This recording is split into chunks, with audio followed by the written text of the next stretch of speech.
What's up, people? I am back for another video. Man, Hellraiser, these last few movies have just, I don't even know what to really say. Like, I'll admit, Hellraiser 6 is slightly better than the last one, because at least this one wasn't boring, but this one was, these aren't Hellraiser movies. You could clearly tell they were fucking clearly another script, and then they just repurposed it. It's Granted, I think it was more obvious than the last one, but you could tell this one. Granted, I think this one there's still some cool scenes in it. Like Doug Bradley at least tries. He doesn't feel like he's phoning it in like the last movie, and at least they try to make it a Hellraiser movie, especially towards the end. But and Kirsty comes back, but I'm gonna be honest. You could tell it was last second because only really the last section of the movie doesn't feel like Kirsty even feels like part of the plot. Because like for the rest of the movie, she's almost like a plot device. Because she's just at, oh, where's Kirsty? Because they think he murdered. Because the script basically is Trevor, who was her husband. At the beginning of the film, you see her. They crash, and she's missing, but they think he killed her, and that's basically the movie. But I mean, if you're gonna, the title of this video is gonna clearly be this movie was basically a porno because that's what this was. This whole movie was just Trevor getting basically fucking these chicks. So there's like a chick who's like his boss, and then another chick you see in the building he lives in. It's like very loose. Clearly, this is another script, and then they just repurpose. Because how many times, like Pinhead will just randomly pop up in scenes, or the way they find the box now is just, oh, yo, it's here. It's just random. Don't get me wrong. When the parts where Kirsty shows up, especially towards the end, I'll admit the ending was pretty cool. That twist where it's revealed she made the deal. She was the one who made the deal for the 5 soldiers, the 5 people who end up getting killed throughout the movie, including Trevor. So I'll admit that ending was cool. But the rest of the movie, I won't say it's horrible, but it's weird. I don't understand. It sucks because I really think Pinhead is such a cool character, and the Cenobites are cool, and the Lament configuration's cool, the box, and it's like, what? I don't understand. They should have just made this movie about Kirsty. I don't really. It was cool seeing Ashley Lawrence back, but she's not even really in the movie until the end. Like, you see her in the beginning, and then you see her in random flashes throughout the movie, but really, she doesn't show up again until the end. So I just would have, because it's like, I don't understand why they didn't take, she's like, she could have been your Laurie Strode of this franchise, and you just didn't go with it. I'll admit there's some trippy imagery throughout than some scenes you see in the movie, but then there's the one where it's the cop who's revealed to be a Cenobite because he has like 2 heads. They definitely scaled back on the budget, but at least Doug Bradley tried this time around. Like, because the last movie I was just saying like how much you could tell he wasn't trying, or just the way he was even delivering lines. At least in this, he was trying. But fundamentally, this isn't a Hellraiser movie. You could tell these last few were clearly other scripts, and then they just made a Hellraiser movie. And it sucks, because Pinhead is such a cool character, and this world is cool, and I think they could do so much with it, but it's like they gave up after really the 3rd movie. I mean, I like the 4th one, but I'll say the 4th one. They gave up after the 4th one. Because at least the 4th one was still a Hellraiser story. This didn't even. Besides, like, the last chunk of it is really a help. So, yeah, then that's basically the movie. Is really. I'll admit, Dean Winters, I think, is the actor who plays Trevor. He's in like a lot of stuff. He's in a lot of TV shows. He was in Terminator Salvation, Sarah Connor Chronicles, not Salvation. He's in John Wick. He's in a lot of stuff. So he's a good actor, but this movie, there's nothing to cling on, like, really, because it's like, it's just him kind of tripping out. And I guess he has his friend who ends up killing himself. but that's about it. It's a weird one. But anyway, I'll just say it's better than the last one. I guess that's about the only positive I really have, is it's better than the last one. But anyway, tomorrow, Shrek Forever After. I've never seen that one. I I heard about the plot last week, which is deals with time travel. We'll see how they do it, but I don't know, man. I don't really like the idea of time travel with a fantasy story. Like, that time travel should only be like like a sci-fi thing. But anyway, let's get to the review, because granted, at least it won't be a rant compared to last week. I mean, there's still definitely some criticisms to be had, a lot, but it's not. I don't. It didn't piss me off. I'll say that the movie didn't piss me off like Hellraiser 5 did. So anyway, let's get started.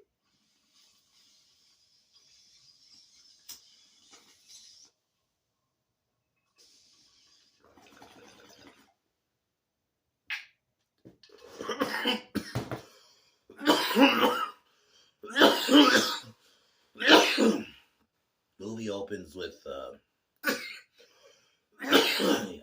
forgot his name again.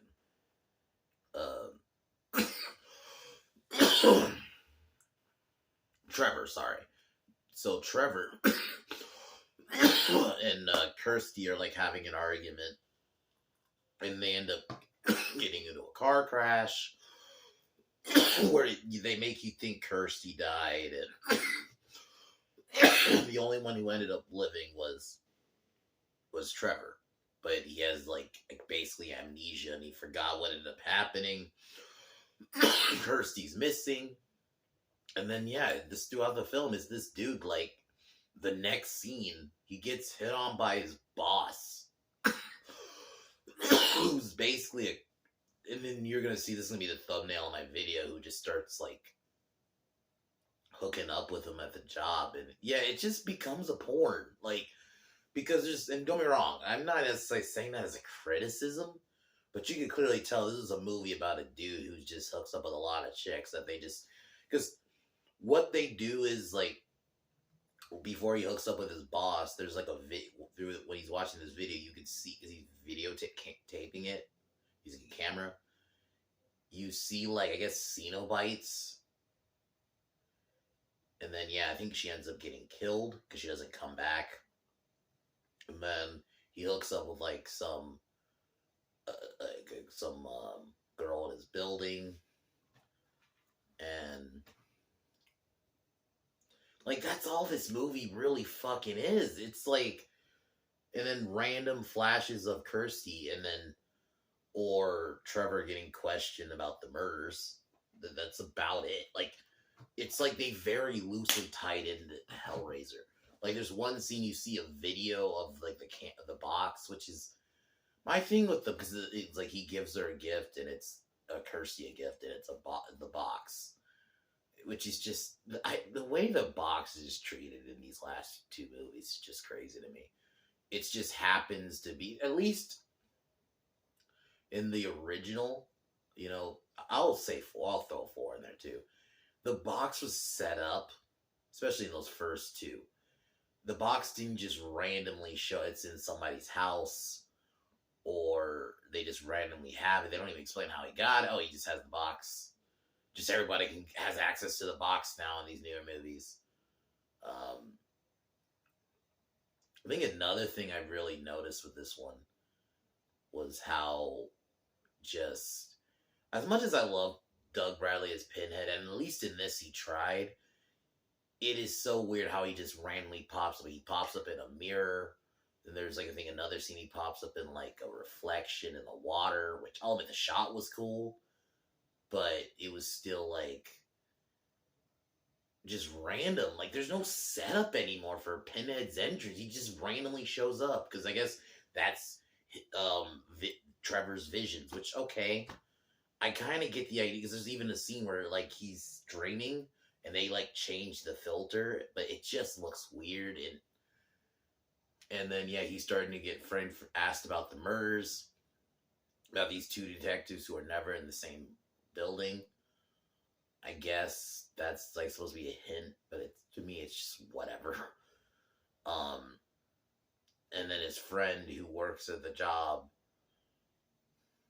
I'll just spoil it, is revealed to be the one who helped concoct the plan to kill Kirsty, who you'll just randomly in scenes when he's, I think because like there's this lady that Trevor talks to. I'm assuming that's like his therapist or something.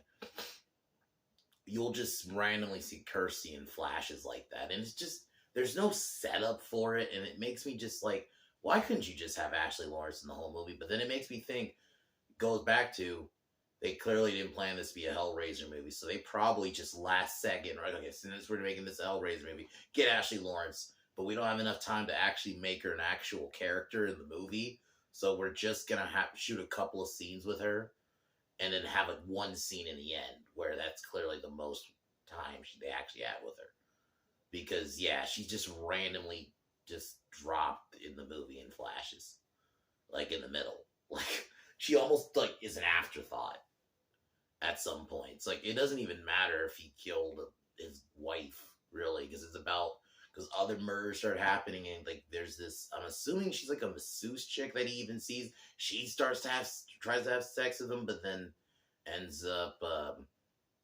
dying too. It's like this is just a glorified porn, man. And that's not necessarily a bad thing, but that's clearly what this movie was originally gonna be. It was probably just gonna be some either drama or just some about sex, probably, and they just changed it to a Hellraiser movie. It's just, but anyway, but he ends up finding the last girl he had sex with in his vision, dead, and he pulls out the blade out of her head, which I'll admit is a retarded move, because the cops then show up and then arrest him because they think he did it. He tries to say to Lang, I think that's the older black one, that he didn't do it. Lang acts like he believes him, but then takes him to the jail. And this is where we get the reveal that Lang and his partner are actually the same person, because they're fused together in two different heads, which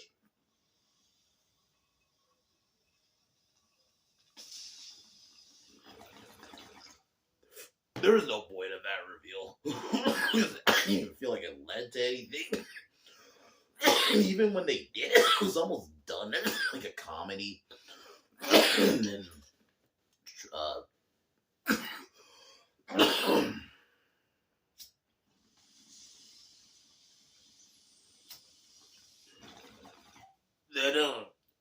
shit.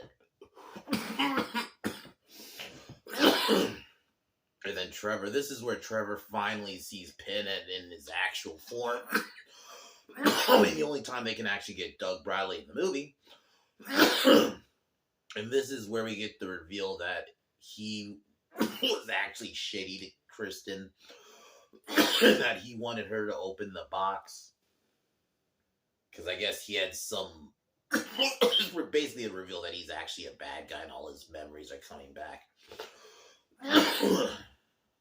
We also... I'll admit the scene with the chains are cool. When he got chained while the story was being told was pretty cool. Like, this is like the section of the movie, I'll admit, actually felt like a Hellraiser movie. Somewhat. Because we get the reveal that she actually made a deal with Pinhead that she'll sell 5 souls for hers. And that's the reveal that the 5 kills throughout the movie were her, or the 4 before. And it revealed the last soul is her husband's. And it changes that it was her who got out of the wreck instead of him.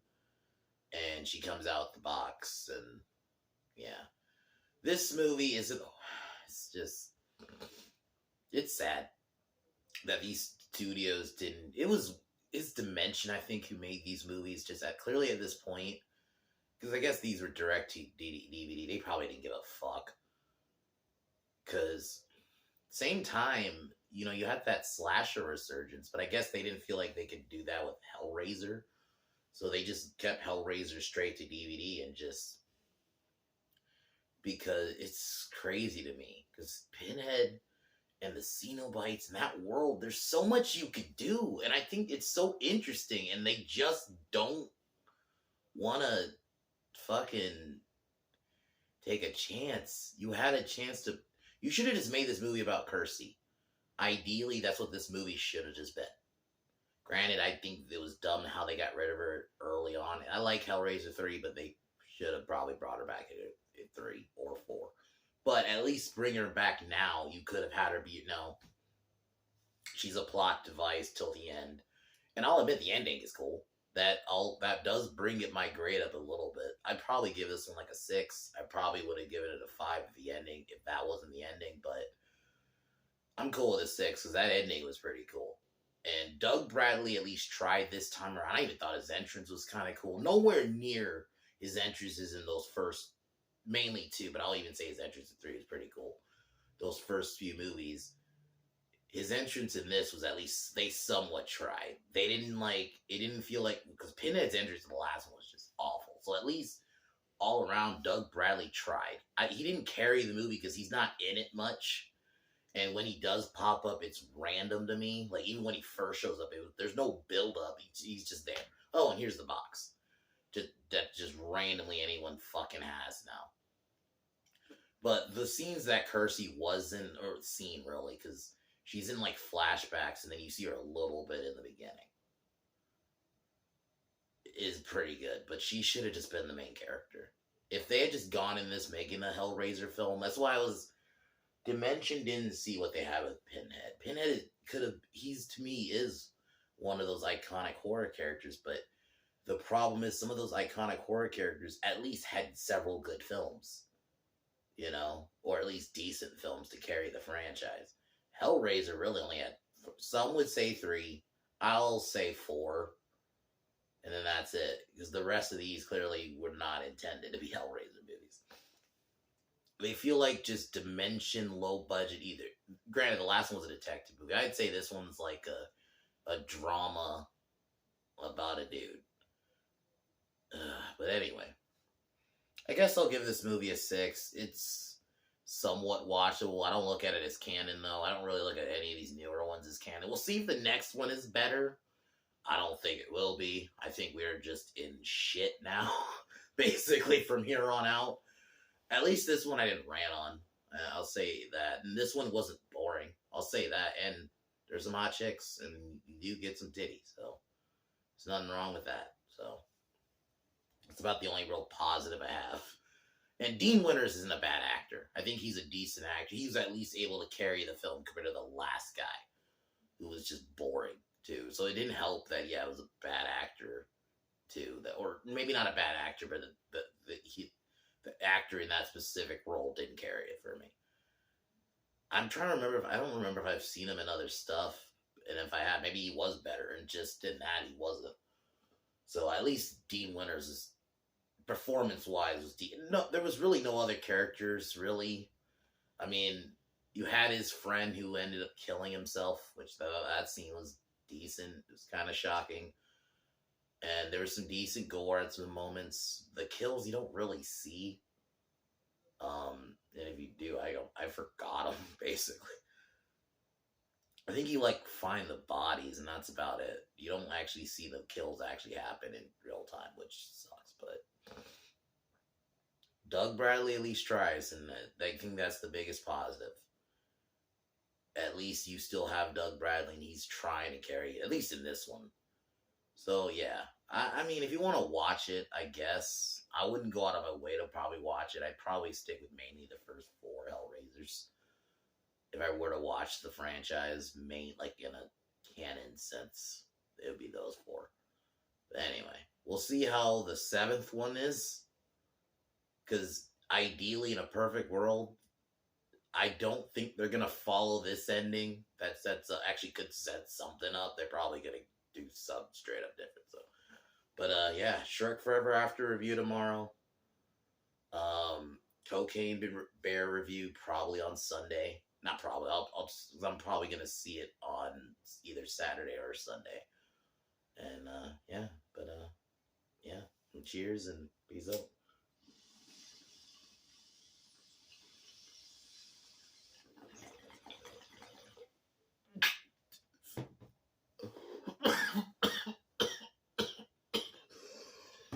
But fuck Joe Biden. Talk to y'all soon.